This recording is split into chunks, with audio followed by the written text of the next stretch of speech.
Hello and welcome to my bedroom and to my new video. My name is Lily and today we're going to be talking about some ancient Greek philosophical questions that I hope that you will find interesting and relaxing. I'm not just going to read you those questions, we're going to try and answer them, so I'm going to give you a little bit of context.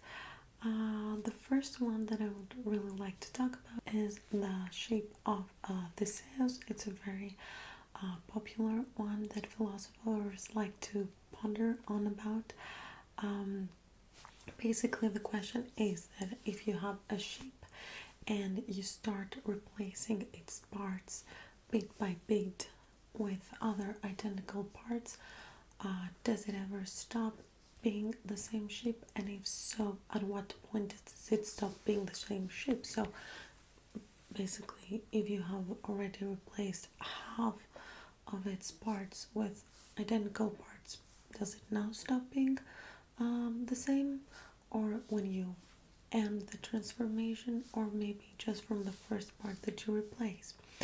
And people have been arguing about this for so many centuries, but the most popular idea that has been proposed in order to solve that dilemma is basically that a shape, as any sort of construction like a building, it's not just the sum of its parts, it's not just the material things, the physical things that make it a whole, but it's also the whole idea behind it, the purpose, the use, the structures, the design. So if you take a building, for example, and you start replacing it brick by brick, it is still going to be the same building.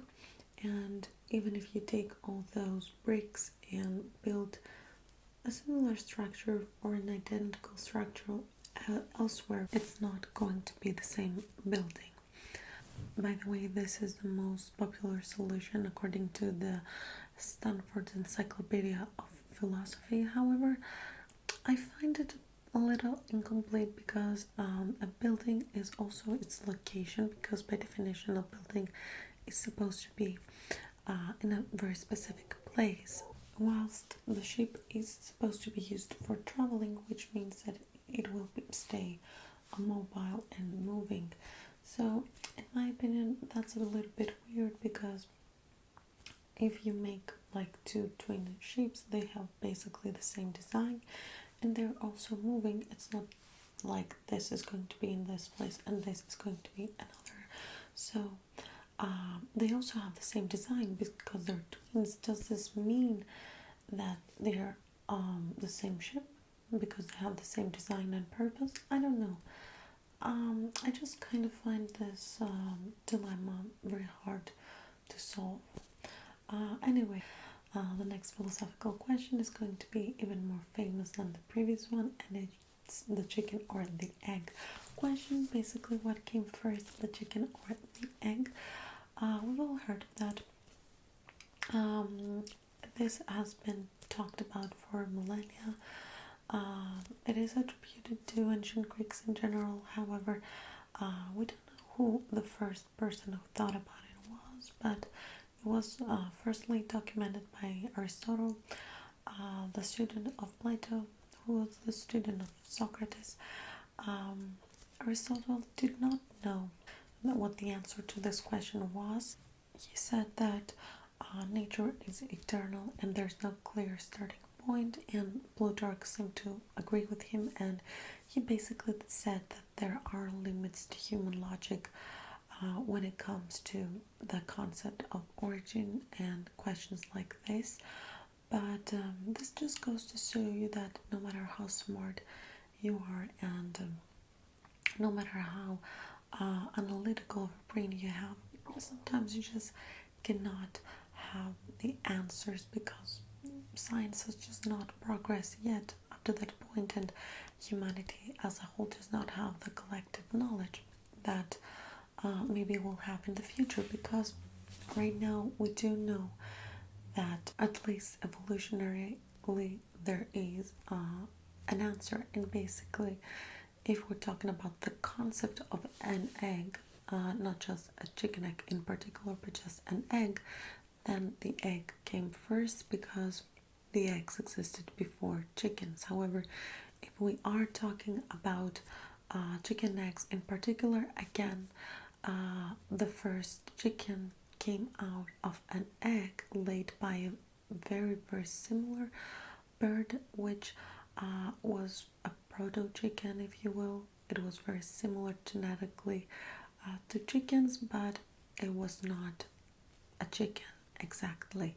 So again, in this case, the egg came first because the proto chicken laid the egg, and then from this egg we have now the actual chicken, if that makes any sense. I don't know if I'm explaining it very well. I used to think that I was pretty fluent in English up until I actually created a YouTube channel, and then I kind of realized that I'm not that fluent when it comes to speaking, at least.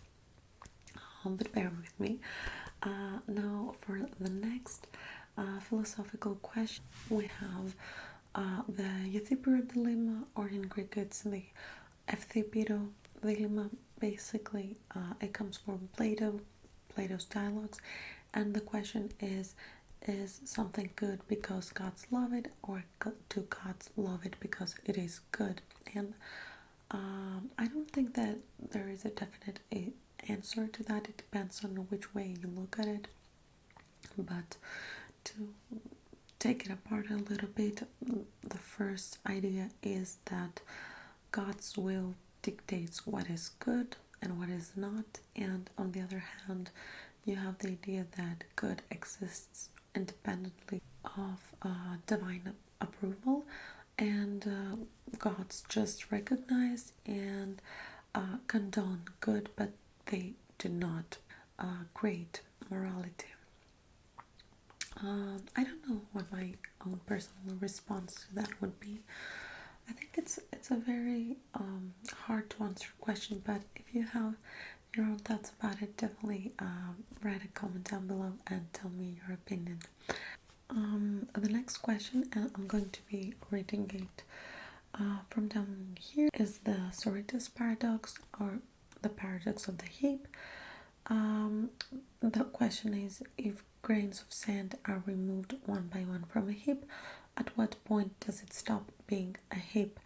And it was attributed to Eubulides of Miletus.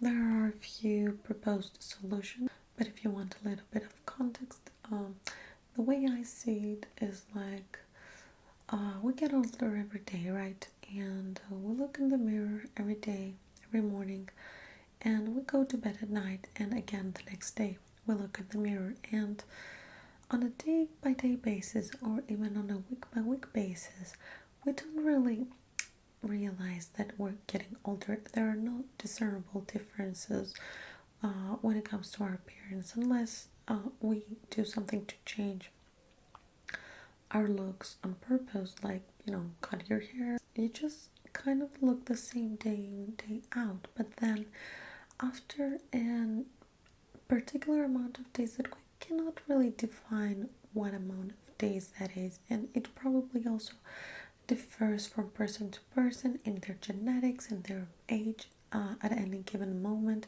For example, children or babies look so much different, like a month or 2 months apart, than adults do, because some adults basically look the same for years.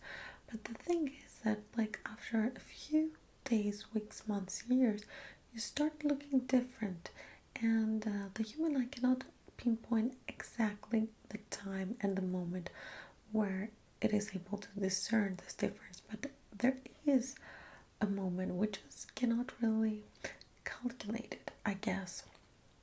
So the heap, the paradox of the heap actually kind of reminds me of this concept, and also sometimes I joke with my friends, and we say, for example, for how much money would you go naked to work, or would you cuss out your boss? And we say an amount of money like $100,000 or like $1 million or whatever, and then we start this question like, okay, so you would do it for $100,000, but what about 99,999 999 I'm sorry, dollars. Would you do it? 998? And you know, we go backwards from there, and at some point you're like, okay, when does it stop? Like, what's the 0.001 amount that is going to take me from I'm not doing it to I'm doing it, or the opposite? I don't know, that's very weird, but I think you need to have some sort of arbitrary number that says, you know, this is where you're going to stop. It dictates that you have to stop at that point. Yeah, so basically that's the epistemic theory, that the vagueness arises from our limited knowledge. There is a precise cutoff, but we just cannot determine it. And yeah, that's basically it. Now the next one comes from Zeno from Iliad. He has proposed several paradoxes called Zeno's paradoxes. One of those is Achilles and the tortoise. If Achilles gives a tortoise a head start, he can never overtake it because he must always reach the point where the tortoise previously was. Basically, this is the theoretical idea of the dichotomy. To reach any point, you must first travel halfway there, an infinite number of steps making motion impossible. Obviously, this is not the case in real life. Achilles would at some point surpass the tortoise while racing, and the solution is basically calculus and convergence series. Modern mathematics shows that infinite series can have infinite sums, resolving the paradox by demonstrating that Achilles can in fact overtake the tortoise. Okay, we knew that one. We also have the liar paradox, which in my opinion is unsolvable. Basically, the liar paradox is as follows. This statement is false, and this again is attributed to Euclides of Miletus. The problem is that this is a paradoxical sentence, because if I'm being honest right now, then how can I be lying at the same time? So basically, if true, it's false, but if false, it's true. So it just falls apart. And I have written down some proposed solutions that some philosophers have suggested, but I personally I'm not convinced by them. I don't know. I'm gonna read them to you, and you're gonna say your opinion in the comments if you want. Hierarchical truth levels distinguishes between different levels of truth statements to avoid self-reference, and paraconsistent logic allows for contradictions without collapsing into complete incoherence, accommodating paradoxical statements. Again, we have another one from Euclides of Miletus, and it's the paradox of Electra. Basically, we have Electra, and she sees her brother, and she says, for some reason, she does not recognize him. So she says, I do not recognize his man, even though it is her brother and she knows her brother. She just does not recognize him in the moment. Does that mean that she's lying or not? And in my opinion, she's not lying, because at that point she thinks she's telling the truth with the information she has at that point. She does not recognize him. Maybe he's wearing, something that's covering his face, so she does not have enough input and enough information to recognize this person. So at the moment, yes, in my opinion, she's telling the truth. Now, the same philosopher actually has another one, which is called the horns paradox, and he says, what you have not lost, you have. You have not lost horns, therefore you have horns. And okay, that's a linguistic paradox. Obviously, it exploits ambiguous language, specifying that one never had horns, resolves, however, the conclusion. So I think that this one is an easy one. And we have Buridan's ass, a donkey equidistant between two identical haystacks, cannot choose and starves. The roots to this dilemma actually trace back to Aristotle, and the proposed solution is that the donkey would actually, in real life, it would choose a haystack. Maybe there are some minor, perhaps indiscernible differences to the human eye that the donkey is able to observe and therefore prefers and chooses one haystack over the other.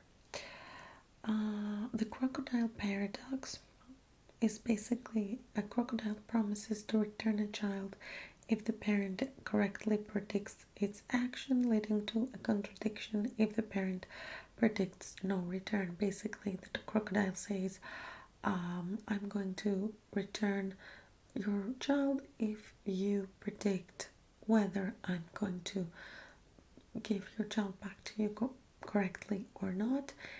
But the thing is that if the person says you're not going to give me my child back and that's correct, then the crocodile has to give the person his child back, so that just falls apart. And it's basically the same thing as saying the statement is false that we discussed earlier. I personally did not find a satisfying solution to this dilemma, as I did not find to the previous one.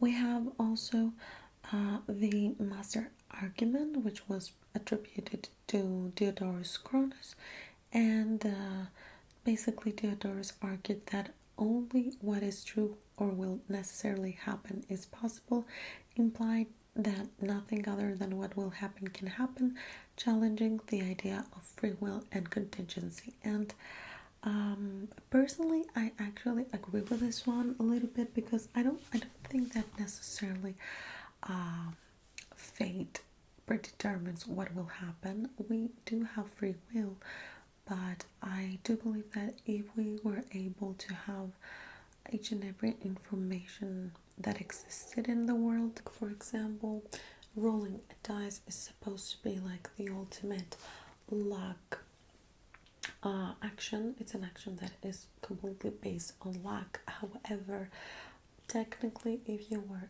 able to control the strength with which you roll this dice, I think you would be able to predict that, with this much strength and with this particular movement, this would be the number the dice would land upon. It's just that we as human beings are not able to really have all this information and control,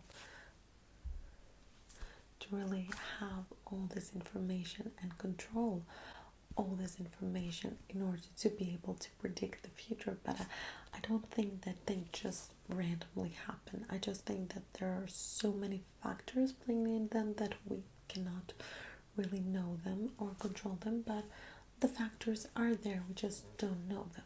I don't know if that makes any sense to you, but that's what I believe in. Okay, so the next one is one of my favorite ones, and it's the ancient Greek version of the trolley problem dilemma, and it's basically, if you encounter a fork in the road and one path saves one person while the other saves many, which one would you take? And this was explored by Aristotle in his ethical works. Yes, Aristotle was actually incredible. Like, a lot of the time I think we think that ancient people were not as smart as we are today, and that's just simply not the case at all. They were I think they were equally smart, and they just did not have the information that we do have today. And I think that somebody like Aristotle or Plato, if you like transported them here and 2025 and were able to speak their language and explain to them what we know now and how it works. Or like Newton, Voltaire, all of those people, I think they would understand everything honestly so much better than I or a lot of other people would. But yes, this is the equivalent to the trolley problem, and personally, I would take the more utilitarian approach because a lot of people say you should save as many people as possible. Some others say that if you change the path, then that means that yes, you save some people, but now this one person's blood is in your hands and you don't want that responsibility necessarily. But personally, I think you should save the multiple people unless you do know, for example, that like the 10 people that you're going to save are actually evil murderers and the one person is like a very, very nice person and someone who is like a doctor or a scientist that creates a discovery that would save even more people. Then in this case you would choose to just save the one person. But most of the time in the trolley problem you don't really know who those people are, so I would personally save more, I would take the path that saves the most people. And now we have the Meno paradox, the paradox of inquiry.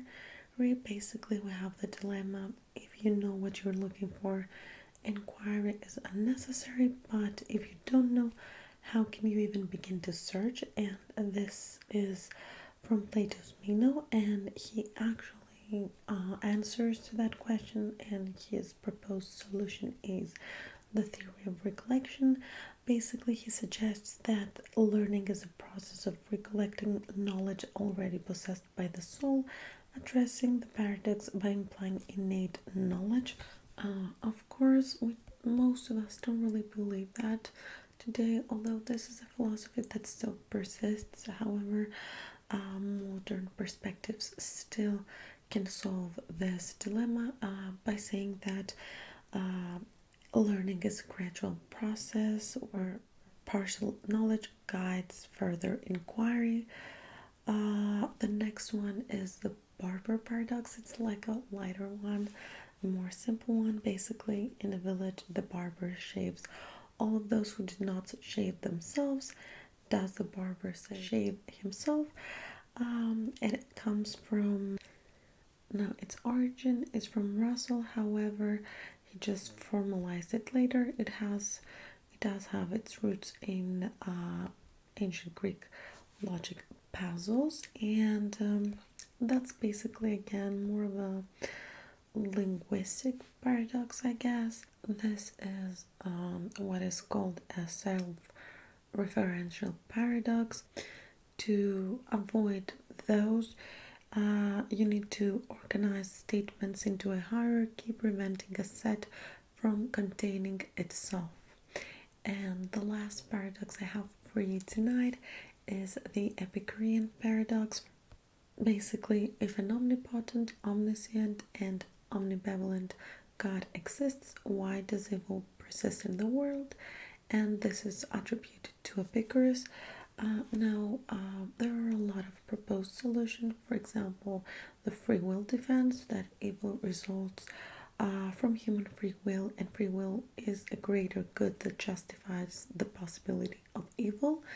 We'll also have the soul-making theodicy. Basically, evil and suffering are necessary for spiritual growth and development, contributing to a greater good. And we also have the denial of evil's reality. Basically, some philosophers argue that evil is an illusion or lack of good rather than a substantive force. Again, this is, I think, a very subjective issue, that you can't really choose a particular answer and say that this is the only correct one. It's just the one that fits your perspective better, I guess. So yeah, these were the philosophical questions I had for you today. I do have a few more They're not really dilemmas or like fun riddles, but stuff, more philosophical stuff. So if you want, you can stick around for that. But to be completely honest, it's like 1:30 a.m. right now, and I'm so sleepy. So I was thinking that maybe I could just slip into my PJs and just get into bed, and I'm gonna read those for you from my bed. So just give me 1 second. Okay, so I'm so